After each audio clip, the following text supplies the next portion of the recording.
सदीनामा द्वारा आयोजित ऑनलाइन कविता पाठ में मैं अनुपम श्रीवास्तव निरुपम भोपाल से एक कविता प्रस्तुत कर रहा हूँ जिसका शीर्षक है अपने खिलाफ।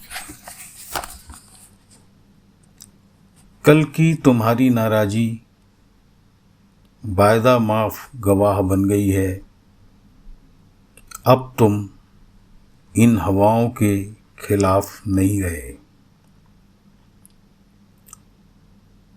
तुम अपने दरवाजे और खिड़कियां बंद कर लेते हो, अंदर आई धूल झाड़ते हो।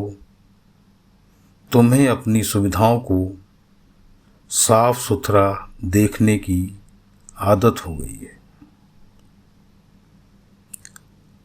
अब तुम शायद बाहर बरसती आग के खिलाफ नहीं, तुम कांच पर पर्दे डालकर ड्राइंग रूम में सजी हरियाली को झुलसने से बचाते हो।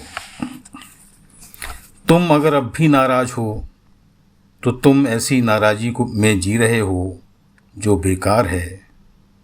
तुम्हारे सौजन्य से तुम्हारे विरुद्ध एक इश्तहार है। तुमसे तो उन जुलूसों के लिए भी चंदे लिए जाते हैं जो तुम्हारे विरोध में किए जाते हैं। सच तो यह है कि अब तुम किसी के खिलाफ नहीं, तुम उस बंद मकान में जो इस शहर का हिस्सा नहीं रहा, अपने सिवा किसी से नाराज नहीं। कल की तुम्हारी नाराज़ी वादा माफ गवाह बन गई है। अब तुम इन हवाओं के खिलाफ नहीं रहे। वे रोज़ सुबह किसी न किसी का मांस नोचकर हड्डियाँ फेंक देते हैं शहर में। वे रोज़ किसी न किसी का मांस नोचकर हड्डियाँ फेंक देते हैं शहर में। शहर फालतू वक्त काटने के लिए आदतन इन्हें चबाता है। यह सोचने का वक्त किसी के पास नहीं कि विस्मृतियों के ठंडे बस्ते में कितने कंकाल बंद हो चुके हैं। शायद उन कंकालों से जुड़ी आकृतियाँ उनके चेहरों से बहुत मिलती थी। दिन भर की जुगाली के बाद जब उनके जबड़े में दर्द होने लगता है, तब भी कोई नहीं देखता हड्डियों पर दांत के खरोंच का निशान तक नहीं।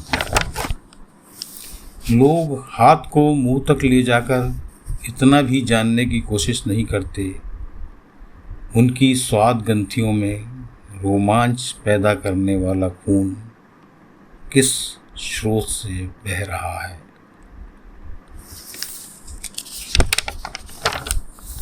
शहर इस स्वाद का आदी हो गया है।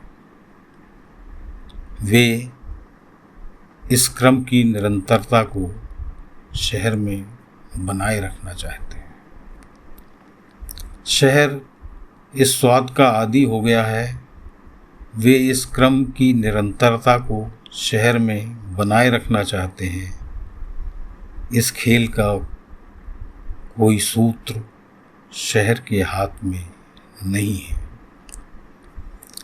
इस खेल का कोई सूत्र शहर के हाथ में नहीं है। वे ही दूर बैठे डोरियां पकड़े हुए हैं। जब कोई हड्डियों से ऊबकर अपने भौंतरे दांत इन डोरियों की ओर करता है, वे उसका मांस नोचकर उसे फेंक देते हैं शहर में। वे उसका मांस नोचकर उसे फेंक देते हैं शहर में।